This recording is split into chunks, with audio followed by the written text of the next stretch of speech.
En el nombre del Padre, del Hijo, del Espíritu Santo. Amén. Ven, Espíritu Santo, y llena los corazones de tus fieles y enciende en ellos el fuego de tu amor. Envía tu Espíritu Creador y se renovará la faz de la tierra. Estamos estudiando el Catecismo de la Iglesia Católica, segunda parte, la celebración del misterio cristiano. Segunda sección, los 7 sacramentos de la Iglesia. Capítulo segundo, los sacramentos de curación. Artículo cuarto, el sacramento de la penitencia y reconciliación. Estamos en el 10º apartado de este artículo, donde el Catecismo dedica 9 números al estudio del tema que tiene como título las indulgencias. El día de hoy vamos a profundizar en los números 1474 y 1475. Esta doctrina y práctica de las indulgencias en la Iglesia Católica viene estrechamente ligada al tema del sacramento de la penitencia. Por eso es supremamente importante entender de qué es lo que se tratan las indulgencias en la Iglesia. Número 1474 del Catecismo de la Iglesia Católica dice: el cristiano que quiere purificarse de su pecado y santificarse con ayuda de la gracia de Dios, no se encuentra solo. La vida de cada uno de los hijos de Dios está ligada de una manera admirable en Cristo y por Cristo, con la vida de todos los otros hermanos cristianos, en la unidad sobrenatural del cuerpo místico de Cristo, como en una persona mística. Es un precioso número este, queridos amigos, que nos regala el Catecismo, sacado de una constitución apostólica del Papa Pablo VI. Y fijémonos en una partecita que nos regala este texto, que no es un cuento. Y es que uno de los problemas que tenemos nosotros hoy día para entender esto de la comunión de los santos en las indulgencias es precisamente nuestra tremenda conciencia individualista. Por eso dice este número del Evangelio, del Catecismo tan hermoso: el que quiera santificarse no se encuentra solo. Que nosotros somos mucho más que uno solo. Podremos poner el ejemplo de las cabras y las ovejas. La cabra siempre tiende al monte y suele ser más solitaria, mientras que la oveja, por su propia naturaleza, está integrada comunitariamente en el rebaño. Nuestra tendencia natural es a estar solos.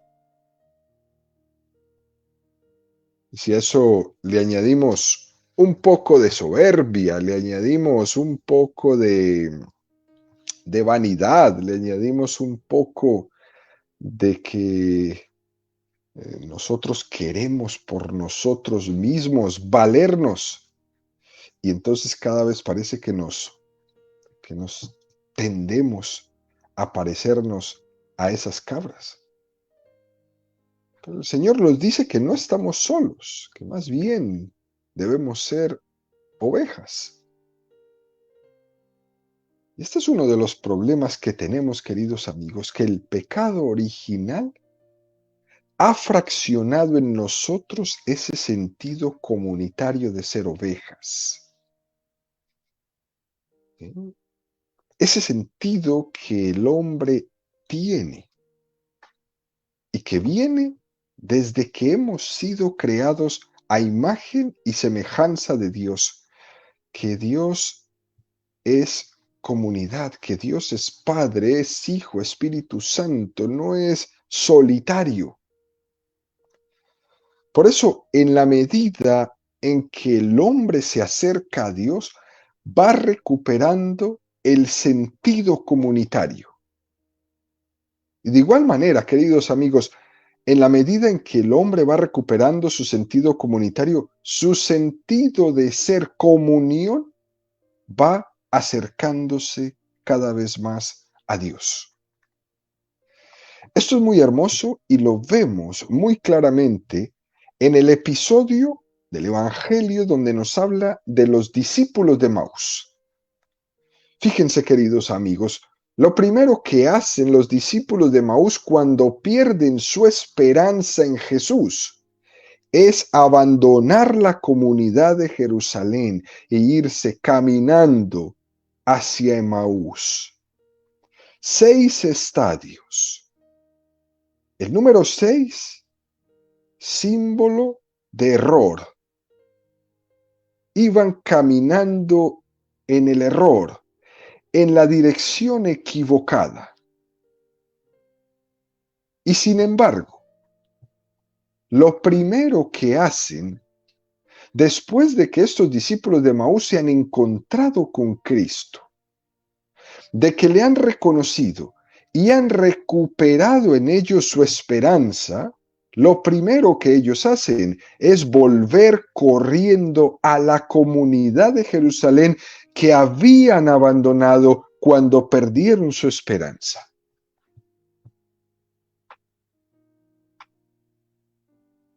Esto es muy, pero muy importante.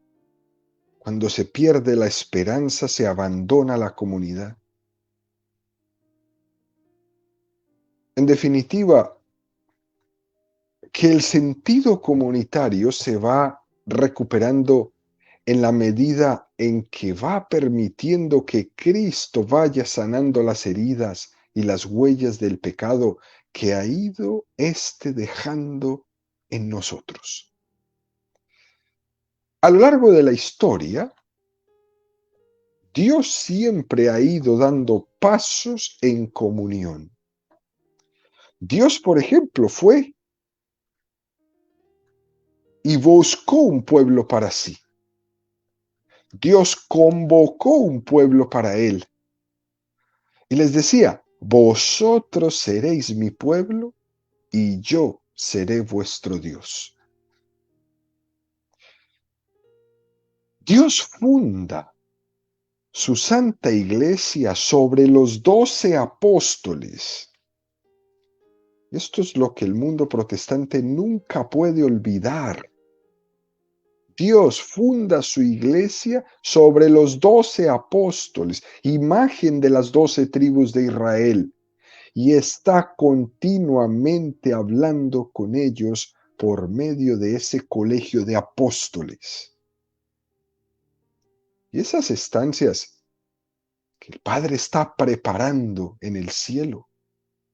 Él habló de ese gran banquete del reino celestial, donde se subraya ese sentido de comunión eterna en el cielo.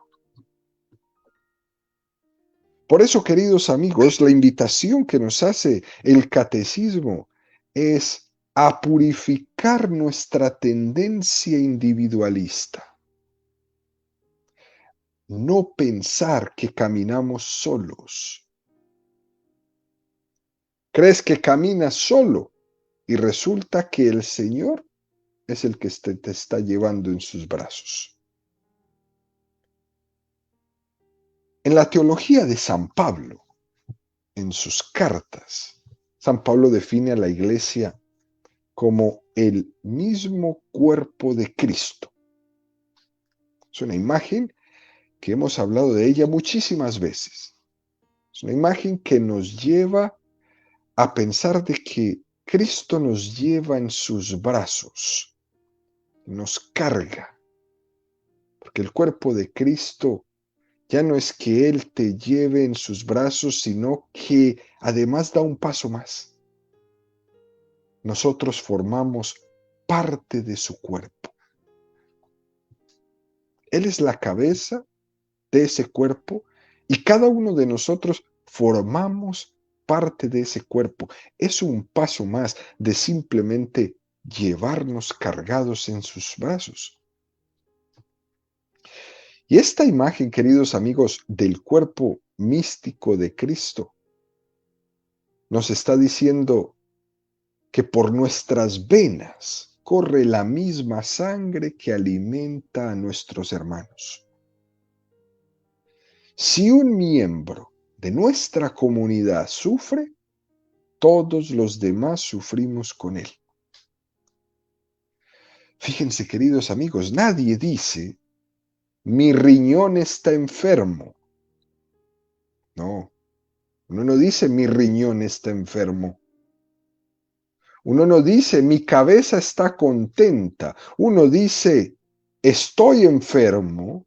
O uno dice, estoy feliz, estoy contento, todo completo, todo mi ser.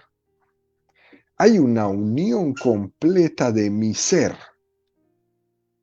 Y también en el cuerpo místico de Cristo hay una unión completa. Si un miembro sufre, todos los demás sufrimos con él. Si un miembro se alegra, todos los demás nos alegramos con él. Dios nos ha creado, queridos amigos, para que caminemos juntos.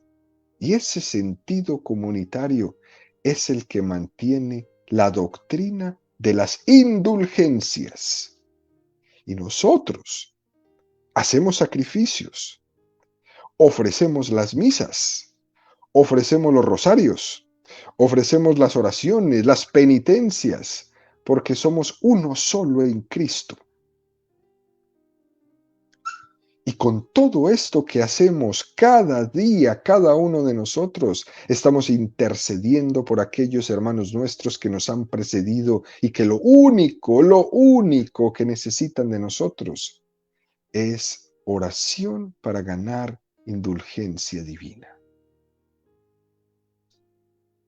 Dicho esto, nos presenta el Catecismo el número 1475 que dice: en la comunión de los santos existe entre los fieles, tanto en los que ya son bienaventurados, como entre los que espían en el purgatorio o los que peregrinan todavía aquí en la tierra, un constante vínculo de amor y un abundante intercambio de todos los bienes. En este intercambio admirable, la santidad de uno aprovecha a lo de los otros, más allá del pecado de uno que pueda causar en los demás. Así el recurso en la comunión de los santos permite al pecador contrito estar antes y más eficazmente purificado de las penas del pecado. Es un número muy, pero muy hermoso que nos presenta el Catecismo. Estos dos números de hoy son realmente preciosos. Existe entre los fieles algo que nos une. Y fíjense cómo habla de los fieles en el cielo, de los fieles en el purgatorio y de los fieles en la tierra. Como dice aquí, los que aún peregrinan aquí en la tierra, nosotros. Los que están en el purgatorio esperando de nuestras indulgencias, de nuestras oraciones, de nuestras peticiones, de nuestros ofrecimientos, de nuestros sacrificios, para terminar de purificarse y ser llevados a la visión beatífica de Dios. Y los que ya gozan de Dios. Por eso es importantísimo en la Iglesia Católica recobrar esta unión que existe entre la iglesia del cielo, la iglesia del purgatorio y la iglesia de la tierra. Todos tres somos la misma iglesia. Y qué unidad tan hermosa la que existe entre los tres. Los del cielo interceden por nosotros, nosotros intercedemos por los del purgatorio, y así todos somos dependientes unos de otros, como en una misma familia de Dios. También las almas del purgatorio son parte de nuestra iglesia. Es muy importante, queridos amigos, recalcar esto, porque parece para muchos de nosotros que la iglesia del cielo es reconocida fácilmente. Sí, bueno, los que están ya gozando de la presencia de Dios y lo ven cara a cara. Pero cuando hablamos de la iglesia del purgatorio, ahí parece que ya no nos ponemos muy de acuerdo algunos. Parece que nos resulta más difícil reconocerlo. Pero nuestros hermanos que están purificándose, ellos allá en el purgatorio, tienen la firme esperanza de llegar a ver a Dios. Y eso es una esperanza cierta. Y ese llegar a ver a Dios depende de nosotros los que estamos aquí en la iglesia peregrina, de lo que oremos por ellos, de lo que nos sacrifiquemos por ellos. Es el misterio de la comunión de los católicos tan hermoso que tenemos aquí en esto que nos dice el catecismo. Por eso si mi abuelo se murió hace 30 años y yo nunca he tenido la caridad de ofrecer una Eucaristía por él, qué mal nieto. Si mi mamá se me murió hace un año y yo nunca he tenido la caridad de hacer un rosario por ella, qué mal hijo. Si se me murió un hijo y no he tenido la caridad de ofrecer una Eucaristía, un rosario, un Vía Crucis, un sacrificio, un ayuno. Qué mal padre. Especialmente si sé que lo más probable es que esté en el purgatorio esperando de mí, que aún estoy aquí y que esta persona se me ha adelantado y yo me voy a comprometer, aunque no lo sepa 100%, me voy a comprometer con mi vida a sacarlo del purgatorio. Qué gran tarea la que tenemos.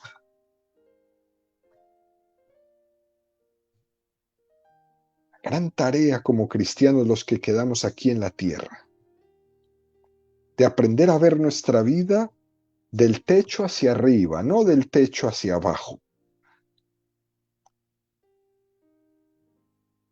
Que los saquemos del purgatorio y los pongamos a gozar de la presencia de Dios. Fíjense, queridos amigos, en cambio con aquellos que están en el infierno, con ellos no hay comunión. No hay comunión. Porque ese estado de la condenación y del pecado consiste precisamente en la ruptura de la comunión, en la ruptura de ese misterio de amor que Dios tiene con nosotros y que la persona libremente lo rechazó durante toda su vida. Fijémonos cómo son dos actitudes completamente diferentes. Aquella persona que conoció a Dios, que amó a Dios, pero por alguna circunstancia tuvo un momento de lejanía, y la otra es la persona que rechazó a Dios, incluso que vivió su vida en la tierra como un enemigo de Dios, declarado abiertamente. Esos que están en el infierno, los vemos en la parábola del rico Epulón y el pobre Lázaro. Cuando el rico Epulón dice: Padre Abraham, envíame a Lázaro para que me refresque, porque me consumo en las llamas. Que moje su dedo y me regale una gota de agua. Y Abraham le contesta: no, no puede ser. Porque entre tú y nosotros hay un abismo tan grande que nadie puede pasar de aquí hacia allá, ni de allá hacia acá, santo Dios. ¿Qué más necesita una persona para entender que el infierno existe y que también está buscando adeptos, visitantes? Pero son visitantes para que residan ahí por toda la eternidad. Y esta parábola del rico Epulón y el pobre Lázaro subraya el abismo de incomunicación que existe, y del infierno no sale nadie, aunque recemos por él todos los rosarios existentes por el resto de nuestra vida, o le ofrezcamos todas las misas habidas y por haber. Porque el infierno es la ruptura total de la comunión con Dios, cosa que no pasa en el purgatorio, en el estado de purificación. Ahí sí hay comunión entre la iglesia de la tierra, la iglesia del purgatorio y la iglesia del cielo. En el infierno no. En el infierno solo es el que está en el infierno, solo con su demonio. En la comunión que existe entre la iglesia del cielo, la iglesia del purgatorio y la iglesia de aquí de la tierra, existe un intercambio de bienes. También es verdad que ese intercambio de bienes, en ese intercambio existe la responsabilidad personal que tiene cada uno. Hay pasajes del Evangelio donde se subraya esto mismo muy bien. Por ejemplo, la parábola de las 10 vírgenes. 5 sensatas y 5 necias, que esperando a que llegue el esposo, 5 sensatas tenían aceite suficiente, pero las necias se quedaron sin aceite a la mitad de la noche. Cuando llega el esposo, ellas van a pedir, danos un poco de aceite. Pero las sensatas les van a responder, y no podía ser de otra manera, ¿eh? No, porque no podemos quedarnos sin aceite. Vayan a la otra tienda a comprar, ya no podemos. Ya no nos da tiempo. Con esto nos está subrayando que hay aspectos de la vida que son incomunicables. Hay cosas que Dios las pide a cada uno de nosotros que debemos hacer y que nadie puede hacer por nosotros. No podemos pedirle a otro que venga y lo haga por mí, no. Yo soy el que tengo que rezar, yo soy el que tengo que hacer obras de caridad, yo soy el que tengo que ser misericordioso. Pero dentro del cuerpo místico de Cristo, al cual todos nosotros en la iglesia pertenecemos, también a mi hermano le toca lo mismo, y compartimos esto que a cada uno de nosotros en responsabilidad nos tocan. Y por eso la gente nos dice, reza por mí. Y entonces uno le dice, sí, yo voy a rezar por ti, pero recuerda que primero tienes tú que rezar por ti. Cuando la gente le dice a usted, a los que me escuchan, tú que estás más cerca de Dios, reza por mí, uno se para un segundo y le dice, ven para acá. Primero rezas tú por ti y después yo rezaré por ti, porque también tengo que rezar por mí. A ti te toca tu parte. Y después compartimos todos esos bienes. En la abundancia de esos bienes, todos nosotros bebemos los unos de los otros, y eso es precioso. Cada uno busca su gracia, pero los demás nos ayudan a buscarla. Cada uno la encuentra y la acrecienta, y los demás a su lado le ayudan a encontrarla y acrecentarla. Y para eso los grupos, y para eso los encuentros y los retiros y las predicaciones, este humilde programa. para ayudarnos. A que cada uno busca, pero los demás le ayudamos. En la revelación se afirman las dos cosas. Que tenemos que rezar los unos por los otros y que también nosotros tenemos la responsabilidad de rezar por mí mismo. Y la gracia no se hará esperar. Se la dejamos en las manos de Dios, que viendo nuestro esfuerzo personal, pero que también viendo este esfuerzo comunitario, Dios no se quedará con las manos cruzadas. Esto es una cosa preciosa. Responsabilidad individual y responsabilidad comunitaria. Teniendo esto presente, podemos seguir caminando. Podemos seguir caminando, creciendo en la esperanza.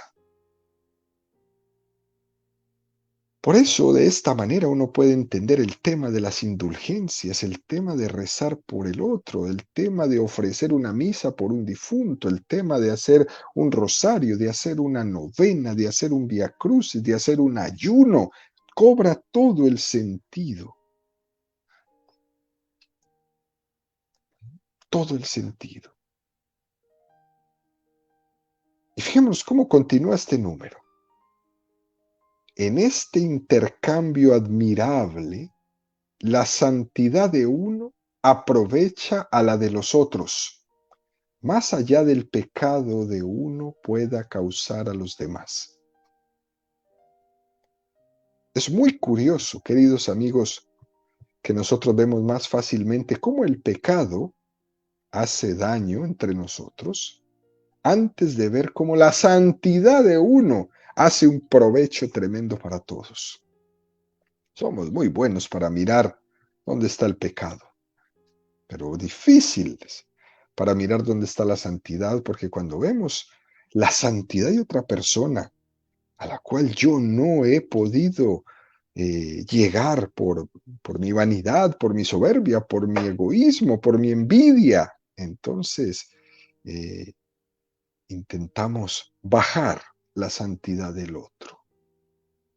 Es curioso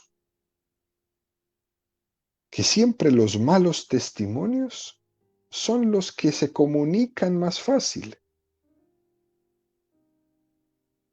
A la gente le da pena hablar de los buenos testimonios. Es más, les parece cursi hablar de los buenos testimonios que ven en un lado, de las buenas obras.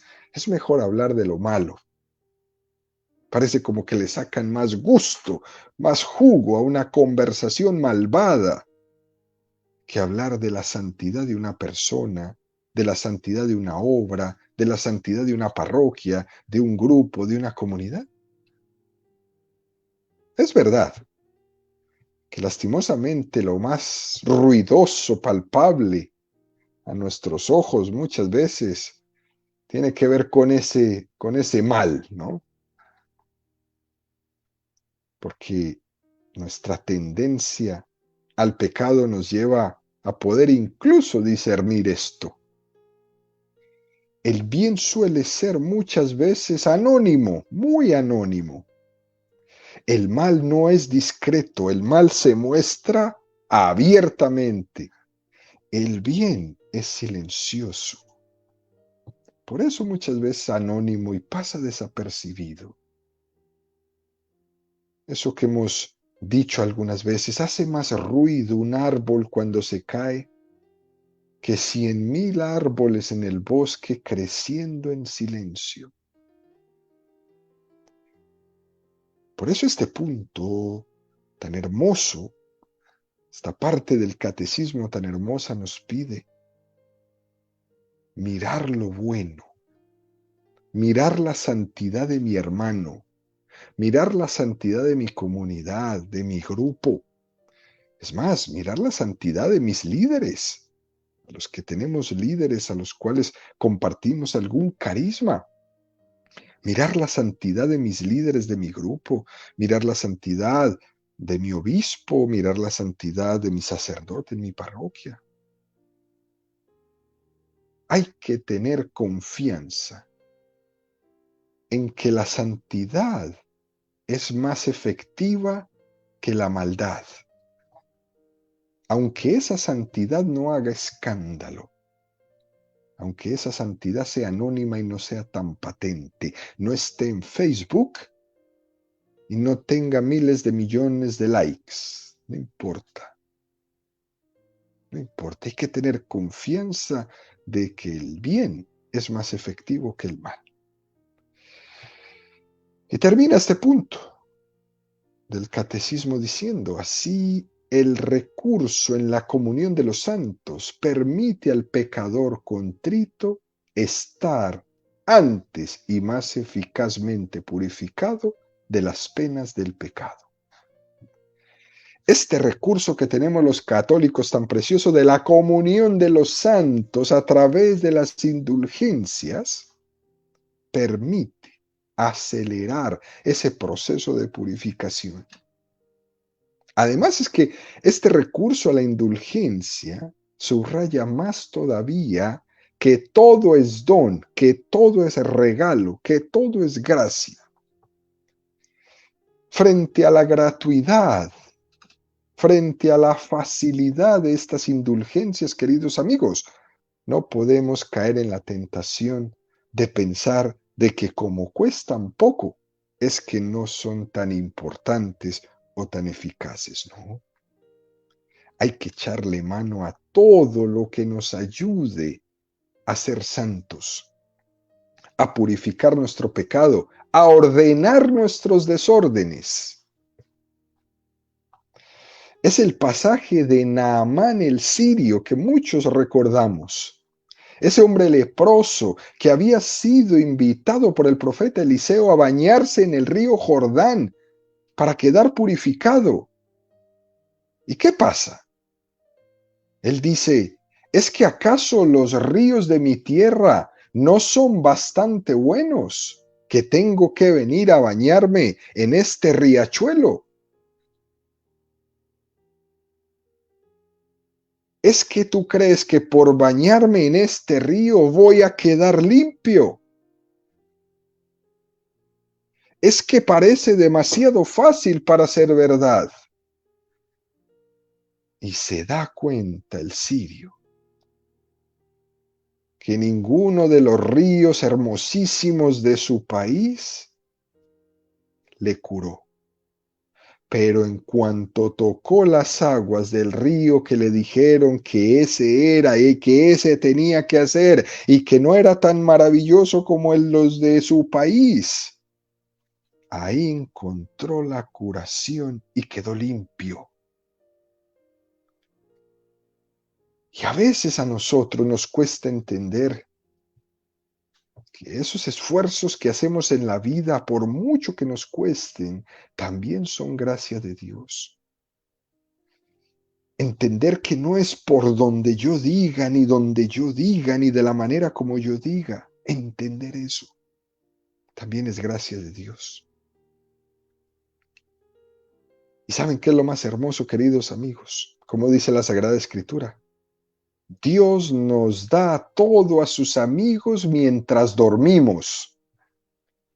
Si el Señor no construye la casa, en vano se fatigan los albañiles. Si el Señor no guarda la ciudad, en vano vigila el centinela. Es inútil que madruguéis, que veléis hasta muy tarde, que comáis el pan de vuestros sudores. Dios lo da a sus amigos mientras duermen, porque el Señor nos da todo. Cuidado con pensar que somos nosotros solamente con nuestras propias fuerzas, con mis propios sacrificios, con mis propios talentos, con mi propio voluntarismo. Que yo confío totalmente en mí, como dicen hoy día todos estos predicadores por ahí, voluntaristas, ¿no? Tú solo con tu fuerza que salga de ti, de tu tú. Perdóname, no eres tú. El Señor le da todo a sus amigos mientras duermen. Y sus amigos que aman al Señor toman todo como regalo de Dios y entonces, al agradecerlo, se santifican. Se santifican todos.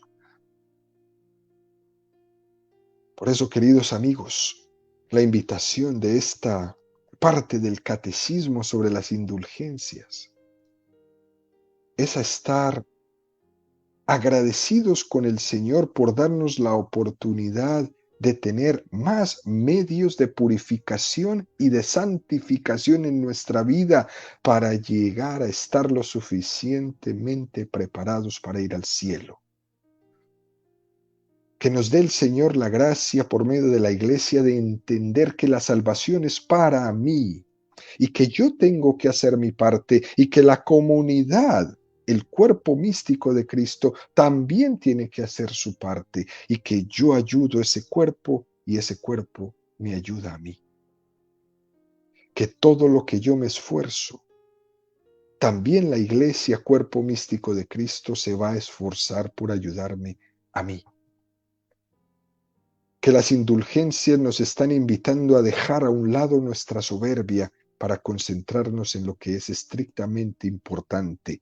Aquí todos necesitamos ganarnos el cielo y nos vamos a pegar de todos los medios de salvación que el Señor ponga en nuestro camino.